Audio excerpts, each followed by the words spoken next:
정우성이 이 영상을 안 봤으면 좋겠네요.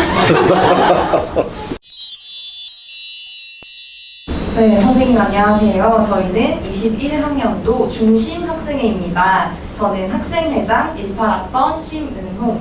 저는 기획부장을 맡고 있는 20학번 손예지입니다. 선생님들께서도 간단한 소개와 인사 부탁드립니다. 마음의 준비가 안 되는데.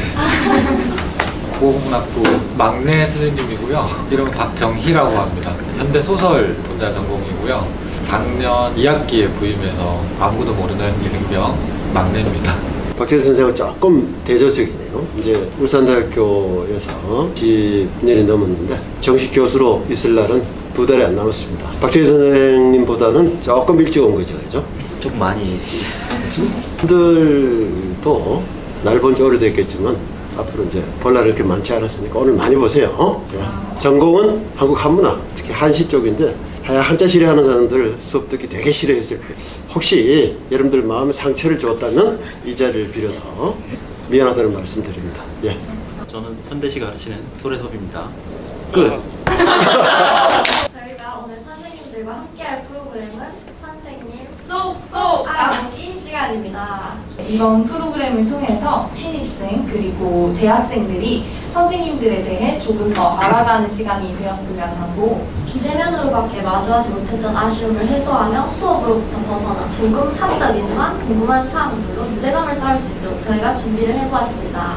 네, 먼저 학생들이 보내준 질문에 선생님들께서 답을 해주시는 Q&A 시간을 가지고 후에는 좀 더 재밌고 또 평소에는 좀 상상해보지 못한 그런 문제를 양자택일하는 밸런스 게임을 준비해 보았습니다. 네, 그러면 바로 Q&A 시작하겠습니다. 선생님 준비되셨나요? 좋은 일이죠.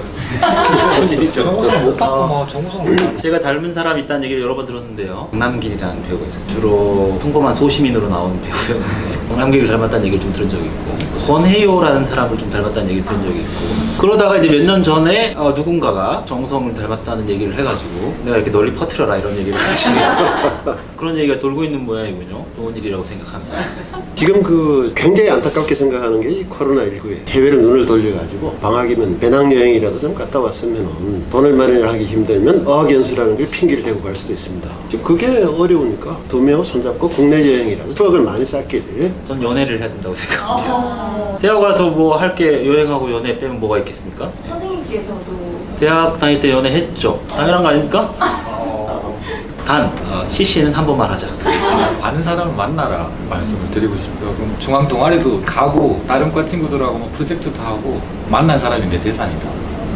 대학 때 이렇게 자유롭게 만날 수 있는 기회가 지금밖에 없으니까 열심히 누군가를 찾아다니세요. 고향이 심심산골은 아닌데 눈에 보이는 건 농사 짓는 이것밖에 없어가지고 나도 이게 훌륭한 농부가 되어봐야 되겠다 했는데 어떻게 실수로 고등학교를 서울로 가고 또 대학 가고 하는 바람에 예기치 않게 이 대학에서 격편을 잡게 됐어요. 원래의 계획대로 됐으면 지금쯤 시골에서 이렇게 경운기 끌고 밀짚모자 쓰고 있지 않을까 이런 생각을 합니다.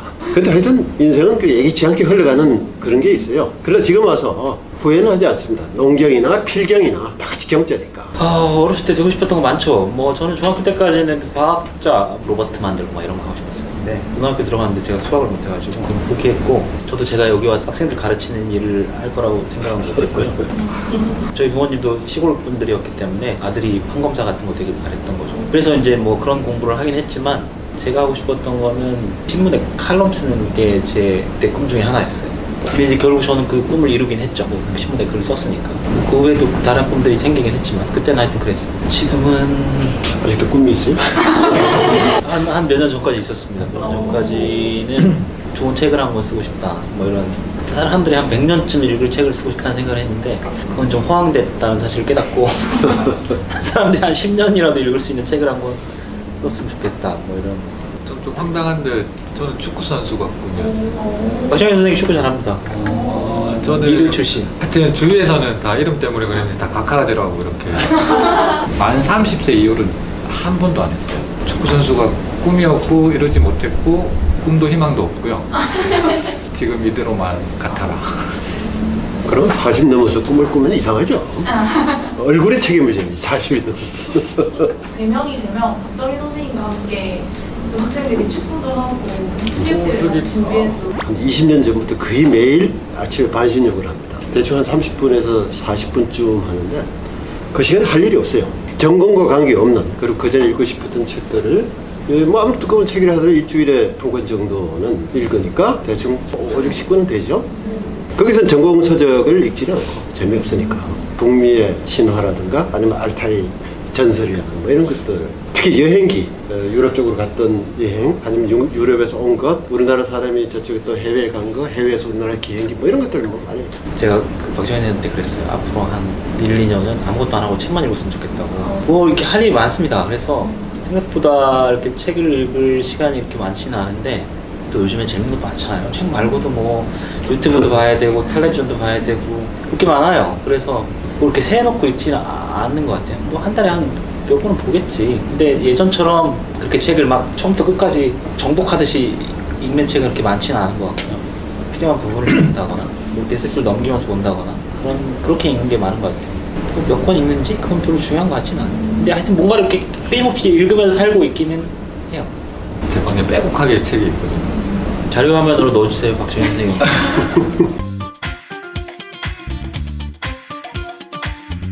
많이 읽느냐, 적게 읽고요. 깊이 읽느냐, 그건 연구 때문에 좀 그렇게 읽는 것 같고. 읽고 싶은 책은 정말 많습니다. 제 방에 와서 구경하십시오.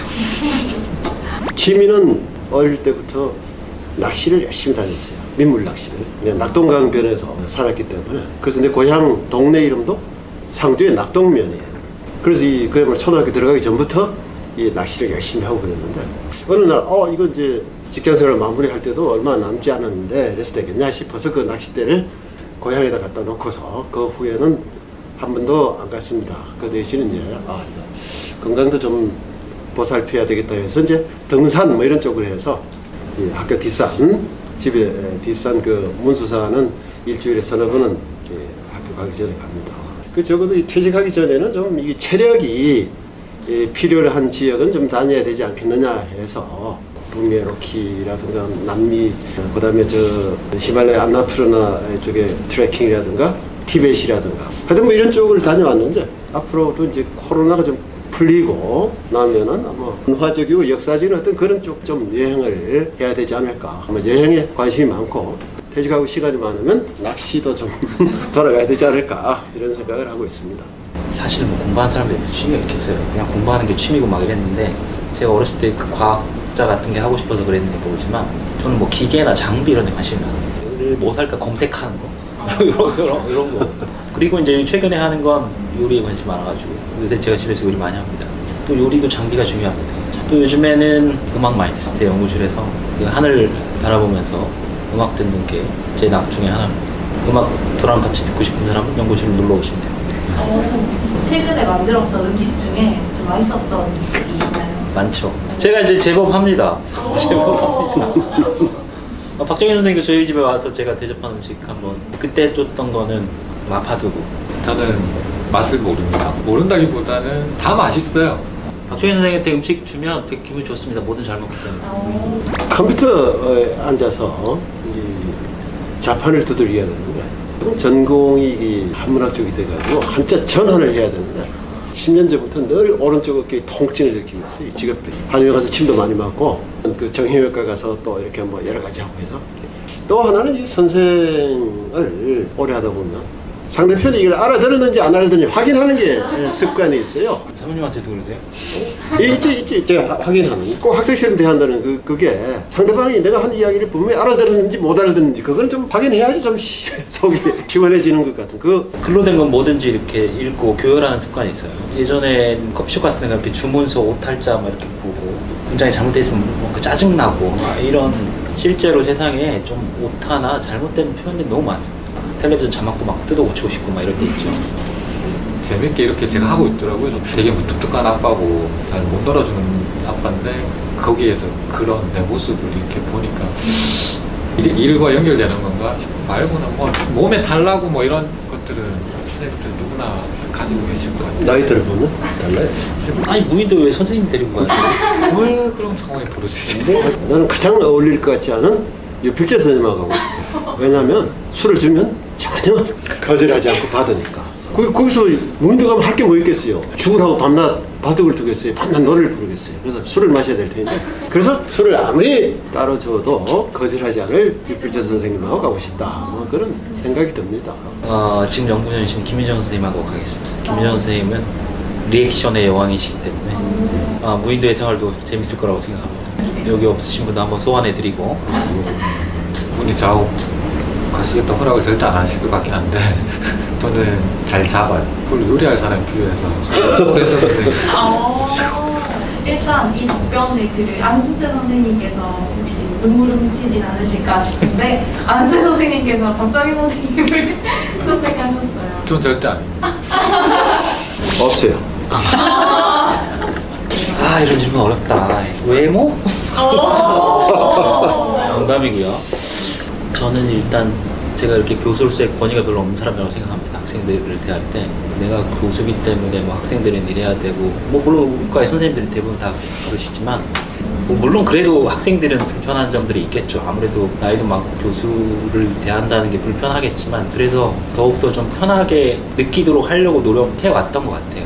지금까지는 저는 뭐 올해까지는 아직 40대고 하니까 아직 저는 젊다고 생각했고 언제든 쉽게 찾아와서 아무 얘기나 이렇게 할 수 있는 그런 사람가 되려고 노력했던. 동의할 수 없어요. 제가 이때까지 뭐 다른 대학에 있으면서부터 해서 학생들한테 피드백 받았던 말 중에 가장 이거다 이렇게 했던 게 선생님은 언제 웃어야 될지 모르겠어요. 이 말이 정말 나의 매력이 아닐까. 이상입니다. 근데 실제로 그런 편지를 여러 번 읽었어요. 답안에 써야 될 정답은 쓰지 않고 인정에 호소하는 이 읽는 사람에게 감동을 주는 건 좋은데 자기의 어떤 그 게으름이라든가 불성실성에 대한 어떤 그런 변명은 거의 받아들여 준 적이 없어요. 거기 글 쓰는 학생들이 되게 많지는 않은데 두 부류죠. 하나는 답안을 잘 못 써가지고 미안하다고 쓰는 학생들이 있고 또 다른 학생들은 이제 평소에 하고 싶었던 얘기 잘 못해가지고 수업을 열심히 들었다는 등 고맙다는 등 뭐 이런 얘기들이죠.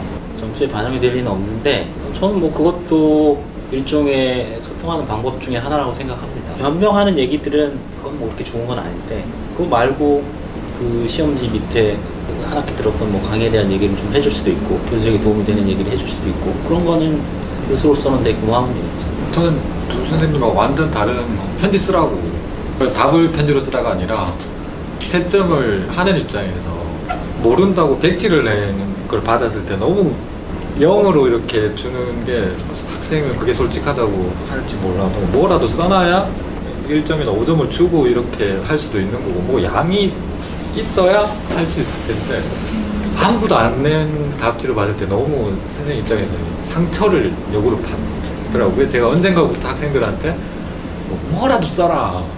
뭐 답하고 관계없는 거라도 쓰라. 그러니까 그게 이제 편지가 들어오기도 하고 뭐 이런 저는 하여튼 백지를 받기 싫어서 쓰라고 합니다. 학생들 중에서 한 10% 정도는 나름대로 좀 공부를 해가지고 오는 것 같은데 그냥 그 자리에 와서 그냥 앉아있고 들으면 되겠지 하는 그런 학생들이 제법 있는 듯한 느낌이 있어요. 자료를 한번 보자라든가 책을 보자 그러면 텍스트를 보자 그러면 어디를 봐야 되지요 뭐 이런 질문을 거꾸로 하는 경우들도 있고 하니까 교과서적으로 이야기해서 좀 그 관심을 가지고서 들어오는 그게 필요하지 않을까 이런 생각을 합니다. 제가 하는 강의가 좀 재밌었으면 좋겠어요. 그래서 학생들이 오늘은 무슨 재밌는 얘기를 저 사람이 해줄까 이런 기대를 하고 강의에 들어왔으면 좋겠어요. 제가 좀 더 재밌게 할 수 있을 것 같고 듣는 사람도 좀 더 재밌을 것 같고 그리고 제 강의 시간에 글쓰기를 많이 하니까 글쓰기는 원래 힘든 거잖아요. 힘들지만 이번 한 학기를 잘 버티면 이만큼이라도 나아지겠구나, 나아질 수 있다 이런 기대감을 가지고 수업에 들어왔으면 좋겠습니다. 기억나거나 도움되거나 하는 친구들은 극소수의 몇 명일 것 같아요. 나머지 친구들은 해야 하니까. 이제 그 속에 저는 각자 다 자기의 어떤 문제의식이 좀 있었어요. 수업과 관련된 것뿐만 아니라 수업에 있으면 정말 금상첨화인데 치열하게 자기가 생각하는 뭔가가 있으면 좋겠더라고요. 대학 시절에 나는 그렇고 그런 학생이었다. 했으면 시골 난 똘똘하다고 해서 서울에 갔는데 다 똘똘한 놈들이에요. 특별히 뭐 잘하는 것도 없고 특별히 못하는 것도 없는 그런 것들을 벗어나기 위해서 나름대로 동아리 활동이죠. 그런 쪽에서 오히려 그런 친구들과의 어떤 만남이라든가 지금까지 한 50년 계속되고 있거든요. 근데 학과에서는 진짜 그렇고 그런 학생이었다. 별명이 있었거든요. 국문과 마당 14호관 들어오는 곳 화단턱이라 그랬어요. 그 지정석이 거기 앉아가지고 후배들 빨리 오라고 해서 앉아서 그 인분들 그 자판기 커피가 있었거든요. 제가 다 뽑아줬어요. 근데 그래서 웬만한 국문과 한 8학기 200명들의 이름이나 얼굴이 아직까지 다 제가 다 이렇게 수다쟁이 마담이란 말은 좀 요즘 안 어울리지만 아무튼 내 마음대로 산 인생을 바꾼. 저는 대학에 들어와서 일단 전공도 바꿨고요. 뭐 하고 싶었던 것들을 대부분 했던 것 같아요. 내가 성적을 많이 잘 받아야겠다 이런 건 욕심을 별로 안 내도 되던 때였거든요. 그때는 그런 스트레스 없이 뭐 연애도 하고 동아리도 하고 술도 먹고 뭐 놀기도 하고. 제가 대학교 1학년 2학기 그 겨울방학 때 했던 일은 딱 두 가지였는데, 하나는 태백산맥을 10권까지 다 읽은 거고, 두 번째는 마지막 승부라는 드라마를 1편부터 다 본 거였어요. 그 일이 아직 기억에 남습니다. 2달인가 3달 동안 그거밖에 안 했는데 충분히 의미 있게 보낸 시간이었다고 생각합니다. 아무것도 안 하고 보낸 시간들이 우리 삶에 필요하지 않을까. 어쨌든지 간에 그 학창시절의 마지막이 대학 생활일 텐데 진짜 후회하지 않을 그런 4년의 기간을 보냈으면 일단 사회에 나가는 순간부터 자기 행동에 대해서 자기 책임을 져야 되는데 뭐든지 자기가 하고 싶은 게 있으면 한번 시도해봐라. 그리고 후회하지 마라. 이것이 마지막 기회라고 생각을 해요. 여행도 해보고 연애도 해보고 또 공부도 열심히 해보고 싶을 땐 해보고 외부적인 요건 때문에 하고 싶은데도 못하는 그런 일 없이 마음껏 뜻대로 살아봐라. 이런 이야기를 하고 싶어요. 저는 우리 학생들이 좀 자기 자신을 사랑하는 사람이었으면 좋겠습니다. 자기 자신이 못마땅하고 나는 왜 이렇게 이거밖에 안 되지 이렇게 불평이나 불만이나 뭐 이런 거에 가진 사람도 많을 텐데 자기 자신한테 좀 더 너그러워졌으면 좋겠고 자기 자신을 더 많이 사랑하는 사람이었으면 좋겠고 그런 사랑으로 남들과 함께 살아가는 법도 잊지 않는 사람이었으면 좋겠습니다. 다 좋은 말을 해보려고 저는 무슨 말을 해야 될까요? 지금 살고 있는 이것과 관련해가지고 자기 문제의식이 뭐라도 하나 있었으면 좋겠어요. 그 문제의식이 내가 만나는 사람, 내가 보는 거, 듣는 것, 이 속에서 해결 지점이 있을 수도 있고 해안을 얻을 수도 있고 현실적으로 얘기하면 나는 결혼을 꼭 해야 되겠다. 문제의식이란 문제의식인 거. 그럼 그걸 좋은 사례는 아니네요. 또 하나는 제가 졸업하고 한 20여 년 만에 이렇게 모교에 와서 정말 기분 나빴단 말이에요. 다시 말하자면 그 선생님도 그런 맥락에서 한 얘기 하는데 우리 울산대 학생들 정말 착하잖아요. 저는 그 말이 정말 싫었어요. 되게 못되잖아. 그건 제가 앞으로 여러분들 만나면 어떻게 못되지는지는 말씀드릴 거고요. 언제든지 오세요. 학생들의 질문 어떠셨나요? 저도 약간 평소에 궁금했던 질문들이 있었는데 그거에 대한 답변을 들을 수 있어서 의미 있는 시간이었어요. 개인적으로 선생님들께 질문할 기회가 적었기 때문에 저희가 Q&A 컨텐츠로 학우분들에게 질문을 받아보았는데요. 학우분들과 선생님들 모두 궁금증이 해소된 시간이 되셨으면 합니다. 이어서 긴장을 풀 수 있는 재밌는 시간을 가져보려고 합니다. 재밌는 시간을 먼저 가졌어야 되는데.